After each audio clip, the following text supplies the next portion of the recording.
Boa noite, sejam muito bem-vindos, bem-vindas.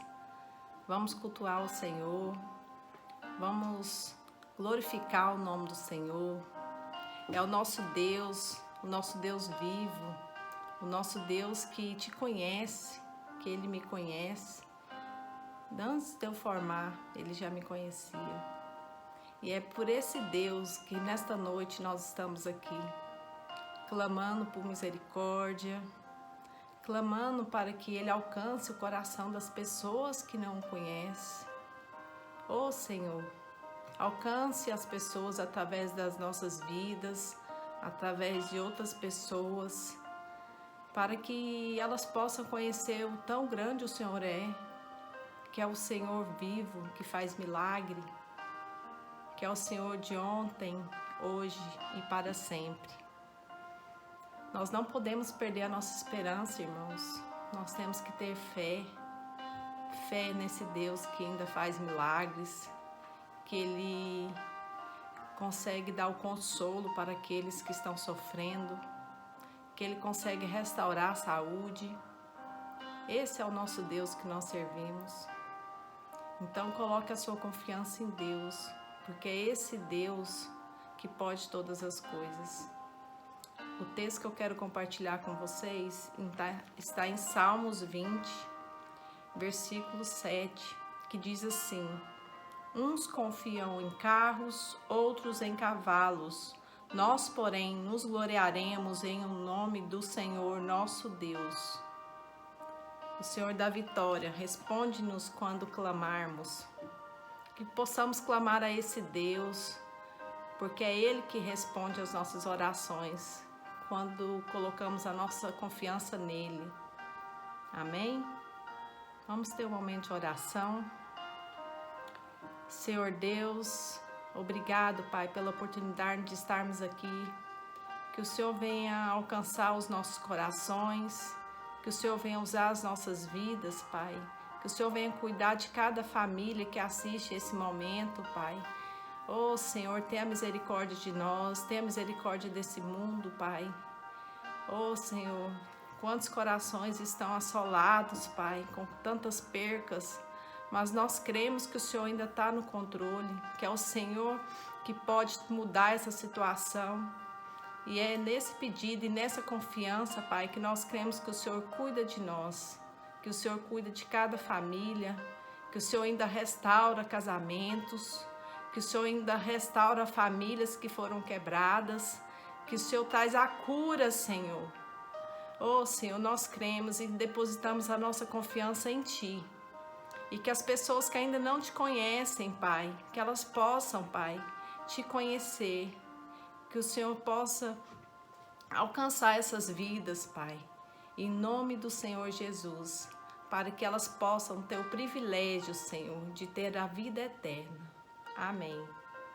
Que Deus abençoe a vida de cada um de vocês e que a confiança seja no Senhor Jesus, que pode todas as coisas. Amém?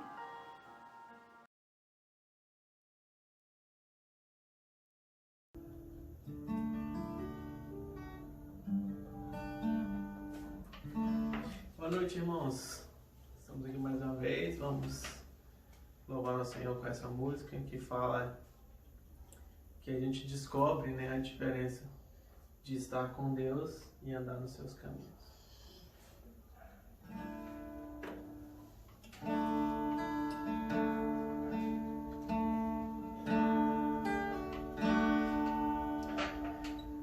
Descobri que pode ser tão diferente com você.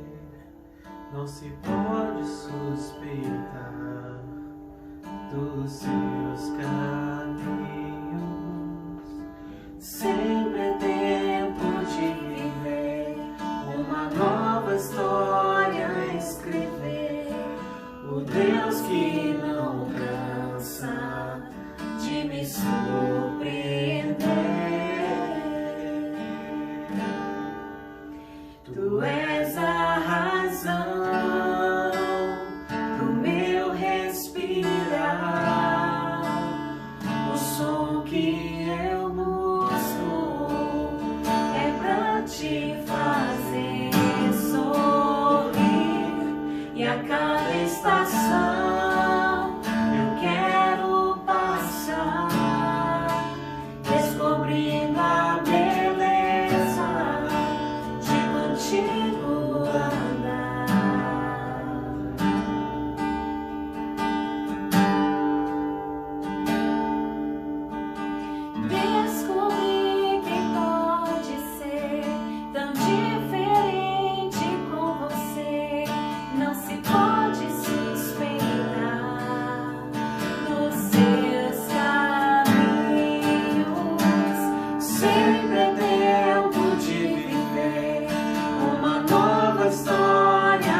a cada estação eu quero passar,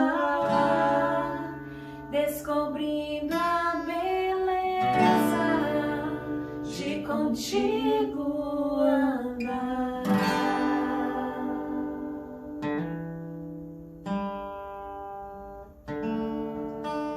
O tempo todo? Deus é bom? O tempo todo. O tempo todo? Deus é bom. Então tá. Então vou fazer de novo. Deus é bom? O tempo todo. O tempo todo? Deus é bom. Então vamos.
Pai querido, nós queremos agradecer ao Senhor por esse momento que o Senhor está nos dando, nos colocar diante do altar do Senhor, implorando a misericórdia do Senhor, porque nós sabemos que só o Senhor é o nosso Deus, o Senhor é o caminho, é a verdade, é a vida. E ninguém vai ao Pai a não ser por vós, meu Jesus. Por isso nós estamos aqui diante do altar do Senhor, pedindo a misericórdia do Senhor, ser com cada um de seus filhos, por onde estiver, que a bênção do Senhor cobre cada um deles, que sejamos cada um de nós uma atalaia do Senhor. Meu Pai, pedimos ao Senhor pela sua igreja, que o Senhor renova, restaura. Nós estamos esperando, meu Pai, o momento do Senhor nos dar, para nós entrarmos no templo, que é a casa do Senhor, para glorificar o santo nome do Senhor, bendizer, engrandecer, fazer como seus filhos fizeram quando atravessaram aquele mar. Do outro lado dessa tempestade, dessa doença, nós possamos bater palma, louvar, adorar, cada um de nós possamos nos abraçar no Senhor, meu Jesus, e nos alegrar sempre. Cada momento onde nós estivermos, nós possamos estar clamando pelo sangue do Cordeiro, que o Senhor, meu Pai, é quem é dono de todas as coisas. Não existe nada, Pai, que não seja no domínio do Senhor, que o Senhor abençoe todos os seus filhos, do nenenzinho, meu Pai, ao mais velho. Que o Senhor nos protege por onde nós andarmos. Evangelistas, irmãos do louvor, abençoe, meu Pai, cada um de nós na face da terra. Agradecemos ao Senhor porque fomos lavados e remidos no sangue do Cordeiro. Fica conosco, meu Jesus. Nós estamos aqui no meio do mar, mas o Senhor Jesus está conosco. Nós não é de afundar nunca, mas que nós possamos estar sempre na presença do Senhor, meu Jesus. Tem misericórdia de nós. Fica, meu Senhor, conosco, nos ensina a pedir, que o Senhor falou que nós não pedimos, não recebemos o que pedimos, porque não sabemos pedir. Então nós pedimos ao Senhor, ensina-nos, Senhor, a pedir, nos ensina a andar nos seus benditos e benditos caminhos, adorando, louvando, glorificando, bendizendo. Abençoa-nos, Senhor, que para nós seja, meu Pai, sempre debaixo da boa mão do Senhor. E o seu Filho veio para nos dar a salvação, que nós possamos estar sempre firmes na presença do Senhor. Nos abençoa, Pai, abençoa todo o nosso mundo, que o Senhor foi para o céu, meu Jesus, mas pediu, Pai, que nos guardasse, porque o Senhor estava subindo e nós estávamos ficando nesse mundo. Mas nós estamos guardados por vós, por tudo que o Senhor tem feito, meu Pai, na nossa vida. Nós temos visto muita coisa terrível, mas o Senhor está conosco, nos cobrindo com o manto e o sangue do Senhor. Aleluia, bendito seja o seu santo nome. Renova, meu Pai, a cada um de nós, por amor do seu nome, meu Jesus. Abençoa todo o nosso mundo, que o Senhor foi para o céu, meu Jesus, mas pediu, Pai, que nos guardasse, porque o Senhor estava subindo e nós estávamos ficando nesse mundo. Mas nós estamos guardados por vós, por tudo que o Senhor tem feito, meu Pai, na nossa vida. Nós temos visto muita coisa terrível, mas o Senhor está conosco, nos cobrindo com o manto e o sangue do Senhor. Aleluia, bendito seja o seu santo nome. Renova, meu Pai, a cada um de nós, por amor do seu nome, meu Jesus. É por amor do seu nome, meu Jesus, se nós pedimos ao Senhor. Nos renova, Pai, nos sustenta, por amor do seu nome. Em nome do Pai, em nome do Filho e do Espírito Santo, que o Senhor nos deixaste com o Espírito Santo, para que pudesse nos encher com a sua graça, o seu amor. Fica, meu Pai, conosco, dá-nos palavras de vida eterna, nos ensina a orar, a glorificar, a bendizer o seu santo nome, todos os dias e todos os momentos da nossa existência. Nos cobre, meu Senhor, com o manto e o sangue do Senhor. Aleluia, bendito seja o seu santo nome. Não desampara, meu Senhor, não esquece de nenhum de nós, mas nos protege, Pai, por onde nós andamos. Nós temos visto muitas coisas, e aqui o Senhor tem nos guardado. Aleluia, bendito seja o nome do Senhor, agora e para todos sempre. Glória ao Pai, ao Filho e ao Espírito Santo do Senhor. Fica conosco, meu Senhor. Nos renova, nos restaura para a honra e glória do seu santo nome. Amém, meu Pai. Aleluia.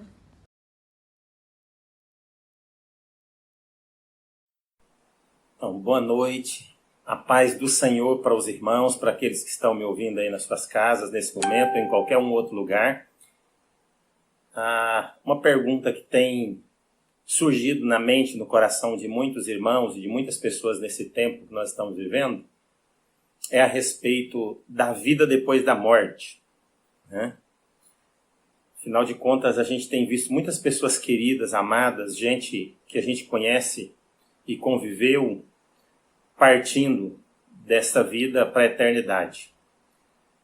A própria ideia de pensar partindo dessa vida para a eternidade já pressupõe a possibilidade de que há uma outra vida depois desta vida.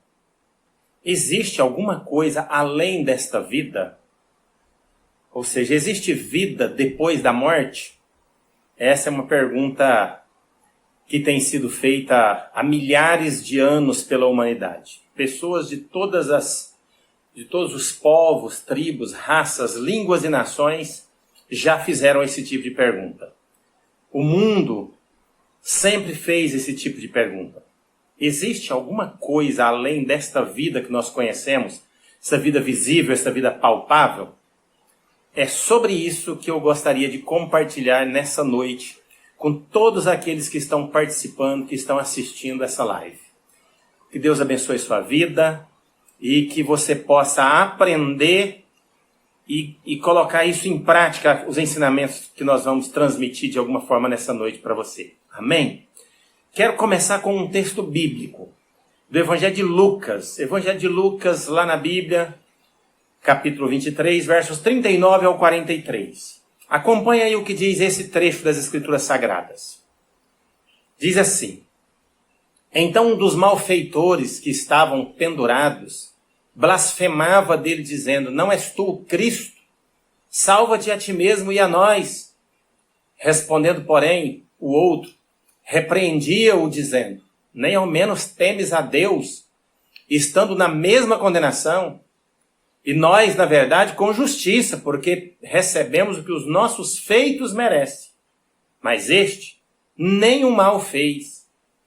Então ele disse: Jesus, lembra-te de mim quando entrares no teu reino. Respondeu-lhe Jesus: Em verdade te digo, que hoje estarás comigo no paraíso.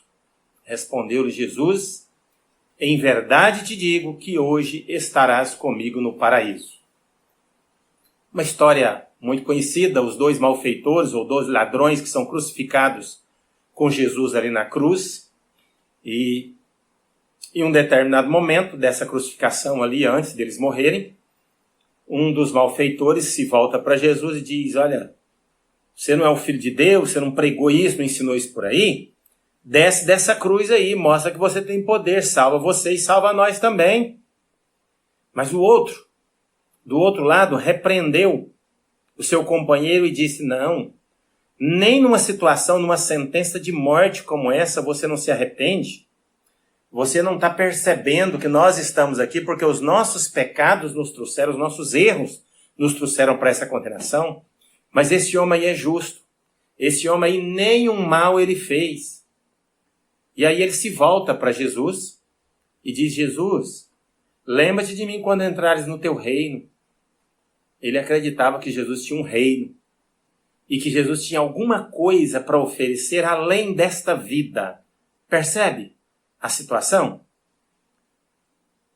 É a partir dessa história bíblica, desse trechozinho das Escrituras, que eu gostaria de refletir hoje exatamente sobre esse tema. Existe vida depois da morte? E se existe, que tipo de vida é esta? Que tipo de vida está vivendo aqueles que partiram a partir desta enfermidade chamada Covid-19 e de tantas outras enfermidades? Desde que o mundo é mundo, há doenças e as pessoas têm morrido. Mais recentemente, com essa enfermidade, muito mais pessoas. E muitos familiares, amigos começam a questionar: existe vida depois da morte? Onde estão essas pessoas? Para onde iremos nós quando chegar o nosso momento de partir também desta vida ou deste mundo? Existe isso? Há muitas opiniões, muitas ideias, muitas respostas nos seres humanos por aí em relação a esse questionamento. Há um pregador norte-americano muito conhecido chamado John Piper. Há uma frase dele que diz assim: o que eu penso não importa. O que a Bíblia diz importa infinitamente. Olha só, O que eu penso não importa. O que a Bíblia diz importa infinitamente. Por isso, nós vamos avaliar essa situação, essa pergunta, e responder esse questionamento se há vida depois da morte, que tipo de vida que existe, a partir da Bíblia, das Escrituras Sagradas que nós confiamos e acreditamos nela. Amém? Então vamos lá. Baseado no texto bíblico, é possível fazer 3 afirmações. Baseado nessa história desses 2 malfeitores sendo crucificados, um à direita e outro à esquerda de Jesus. E as palavras deles em relação a Jesus e o que Jesus respondeu para eles. A primeira afirmação que é possível ser feita é que existe sim uma vida depois da morte. A Bíblia fala sobre isso. Há muitos textos nas Escrituras Sagradas que afirmam isso. Os gregos antigos já acreditavam nisso. Tanto que, quando eles sepultavam os seus mortos, na verdade eles não sepultavam, eles cremavam.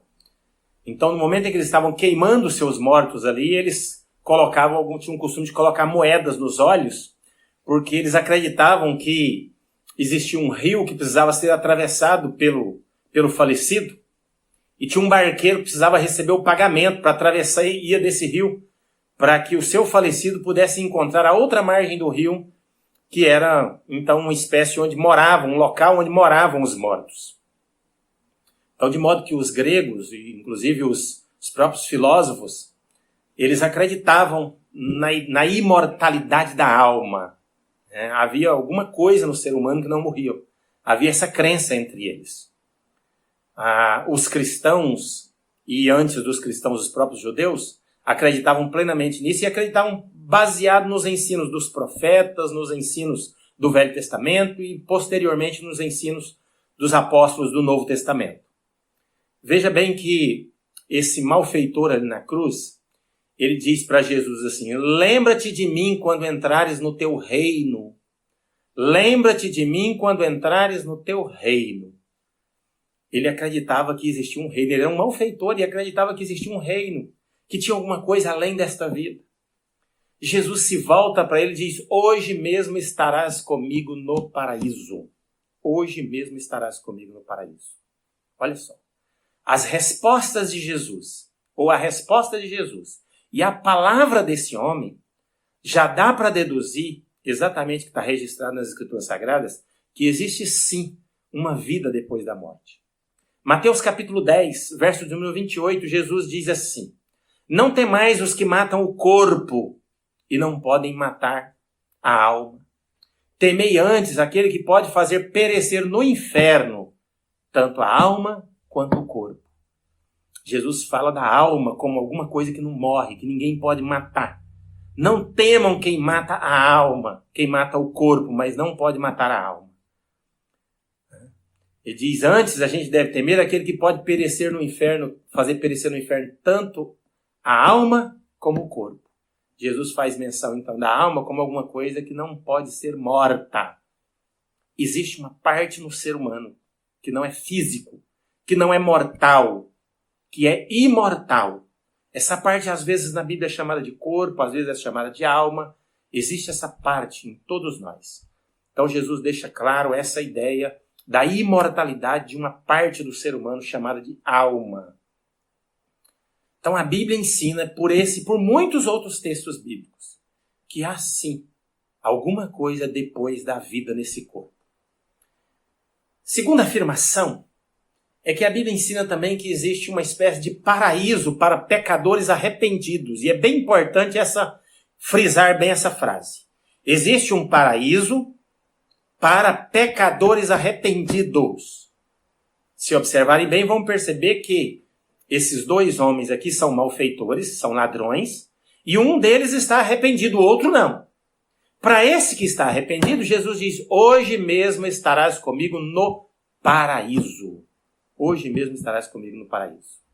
Então, existe promessa de um paraíso para pecadores arrependidos. Na segunda carta de Paulo aos Coríntios, capítulo 5, versos 6 a 8, ele diz, temos bom ânimo, pois desejamos estar ausentes desse corpo para estarmos presentes com o Senhor. O apóstolo Paulo entendia que deixar esse corpo ficar ausente desse corpo significava para os cristãos estar presente com o Senhor. O Senhor que já partiu dessa vida, esteve nesse mundo, partiu para sua eternidade. Filipenses ainda, na carta aos Filipenses capítulo 1, verso 23, o apóstolo Paulo de novo vai dizer que de ambos os lados estou em aperto, tendo desejo de partir e estar com Cristo, porque isto é ainda muito melhor.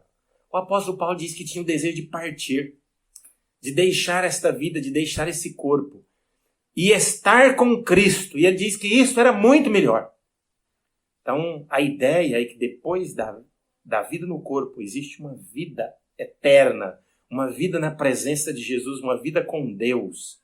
Uma vida que o apóstolo Paulo vai dizer na carta aos Coríntios que nem olhos viram, nem ouvidos ouviram, nem jamais penetrou no coração do homem o que Deus tem preparado para os seus. Você é pecador? Você é apenas pecador ou você é um pecador arrependido? Porque o paraíso de Deus prometido é para pecadores arrependidos. Então guarda bem esta ideia. A Bíblia ensina que existe um paraíso sim, para pecadores arrependidos. Então não basta responder se você é um pecador, mas se você é um pecador arrependido. Pense sobre isso. Uma terceira afirmação que eu gostaria de fazer é que a Bíblia ensina que existe consciência depois da morte. Há muita gente que ainda até acredita na possibilidade de uma vida depois da morte, mas há uma crença de que essa vida depois da morte é uma vida em estado de dormência, que o indivíduo ele deixa de existir do ponto de vista de racionalidade, ou seja, ele dorme. A alma fica em estado de dormência. E que em algum momento lá no futuro essa alma poderá vir a ser ressuscitada. Ou tomar consciência de novo. Mas há muitos textos nas Escrituras Sagradas que nos dão base para acreditar que, primeiro, existe vida após a morte. Segundo, existe uma vida depois da morte para pecadores arrependidos. Um paraíso de Deus. Um lugar que nem olhos viram, nem ouvidos ouviram, nem jamais penetrou no coração do homem o que Deus tem preparado para os seus. Porém, esta vida depois da morte, imediatamente a morte, para aqueles que são pecadores arrependidos, que já se arrependeram dos seus pecados, entregaram sua vida para Deus, para Jesus, como fez esse malfeitor ali na cruz nos 45 minutos do segundo tempo da sua vida, né? A Bíblia ensina que esse período é um período de consciência. Há uma parábola contada por Jesus no Evangelho de Lucas, capítulo 16, dos versos 23 ao 24, vai dizer assim: no Hades ergueu os olhos, estando em tormentos, e viu ao longe a Abraão e Lázaro no seu seio. E clamando disse: Pai Abraão, tem misericórdia de mim e envia Lázaro, para que molhe na água a ponta do dedo e me refresque a língua, porque estou atormentado nesta chama. Essa parábola contada por Jesus fala de duas pessoas que morreram. Uma pessoa rica, que aparentemente não temia a Deus, não se importava com Deus, e Lázaro, um mendigo que era cristão, que servia a Deus, que era fiel a Deus. Um deles vai para um lugar que o texto chama, lá na parábola, de seio de Abraão. O outro vai para o Hades, uma palavra muito utilizada no Velho Testamento e no Novo Testamento, para se referir a uma espécie de inferno, de local de tormentas, de sofrimento, de suplícios, um local de terríveis dores. Então, o rico está no Hades. O Lázaro, que servia a Deus, está numa espécie de paraíso, chamado de seio de Abraão. E há um diálogo entre o rico e Abraão, dizendo: olha, eu estou sofrendo, está terrível esse lugar. Pede Lázaro para molhar pelo menos o dedo e trazer algum tipo de refresco, de aliviar algum tipo de sofrimento que eu estou tendo aqui. Me ajuda, faz alguma coisa. E se você continuar lendo a parábola, vai perceber que a resposta ali é que não existe essa possibilidade, que tem um abismo separando essas duas partes. O lugar de tormentos e um lugar de alegrias. O lugar de alegrias para aqueles que serviram a Deus, que entregaram suas vidas para Jesus. De modo que, nesse texto bíblico, nessa parábola, todos estão em plena consciência. Há um diálogo sendo travado, inclusive. No livro de Apocalipse, capítulo 6, versos 9 e 10, há o seguinte trecho da Bíblia. A seguinte Escritura. Preste atenção no que diz. Quando abriu o quinto selo, vi debaixo do altar as almas dos que tinham sido mortos por causa da palavra de Deus e por causa do testemunho que deram. E clamaram com grande voz, dizendo: até quando, ó soberano, santo e verdadeiro, não julgas e vingas o sangue dos que habitam sobre a terra? Vi debaixo do altar as almas dos que tinham sido mortos. As almas dos que tinham sido mortos estão conversando, estão clamando, estão pedindo que Deus faça justiça, que Deus vingue o sangue deles. Percebem? Pessoas que morreram por causa do testemunho da palavra de Deus, sendo perseguidos por causa da sua fé, e agora eles estão em plena consciência, dialogando, conversando. Existe, sim, uma consciência depois da morte. Segundo vários textos das Escrituras, e são apenas alguns que eu estou mencionando, existe uma consciência depois da morte. Desafio para mim e para você é nos prepararmos para um dia nos encontrarmos com Jesus. Palavra que eu gostaria de encerrar a minha palavra é Mateus capítulo 7, verso número 13. Diz assim: entrai pela porta estreita, porque larga e espaçosa é o caminho, largo e espaçoso é o caminho que conduz para a perdição, e são muitos os que entram por ele. Entrai pela porta estreita, porque largo e espaçoso é o caminho que conduz para a perdição, e são muitos os que entram por ele. Você está andando por uma porta estreita? Você já entrou pela porta estreita? Está andando por um caminho estreito, que é o caminho da renúncia de práticas pecaminosas, é o caminho de arrependimento, é um caminho de obediência aos princípios estabelecidos na palavra de Deus? Ou você está trilhando a porta larga e espaçosa? Essa porta que leva para a perdição, e são muitos os que entram por ela. É importante você fazer essa pergunta para você mesmo. Você já é uma pessoa, um pecador arrependido? Existe uma vida após a morte. Existe um paraíso de Deus para aqueles que vão partir desse mundo depois de terem se arrependido dos seus pecados, de terem entregue suas vidas a Jesus. Existe consciência para as almas que partem desta vida. Essa é uma questão extremamente importante. O livro do profeta Amós, ele diz: portanto, assim te farei, ó Israel, porque isto farei. Prepara-te, ó Israel, para encontrares com o teu Deus. Fique com essas palavras em nome de Jesus. Prepara-te para encontrares com o teu Deus. A gente vê pessoas partindo para a eternidade, gente que a gente não queria, que a gente não desejava, e às vezes dá aquela sensação de que amanhã ou depois pode chegar aqui na minha casa, na minha família ou na minha própria vida. E pode. Você está preparado? Prepara-te para encontrares com o Senhor teu Deus. Amém? Essa palavra que eu queria deixar hoje, que Deus abençoe a sua vida. Quero orar com você. Quero orar de uma forma especial por aqueles que perderam pessoas queridas nesses últimos tempos. Quero orar por aqueles que estão enfrentando essa doença nesse momento. Feche seus olhos e vamos falar com Deus em nome de Jesus. Meu Deus e meu Pai, visita agora nessa noite, nesse momento, nessa hora, essas pessoas que ouviram a Tua palavra e que nesse momento, algumas delas estão arrependidas dos seus próprios pecados. Estão confessando eles a Ti. Perdoa-lhes, ajuda-lhes a reconstruir a sua história, a sua vida, em nome de Jesus. Visita aqueles que estão enlutados, sofrendo com a perca de pessoas tão queridas. Visita aqueles que agora estão clamando pela vida de alguém que está lutando pela vida nos hospitais. Visita nesta hora, em nome de Jesus, aqueles que estão enfermos nas suas casas. Visita aqueles que estão amedrontados.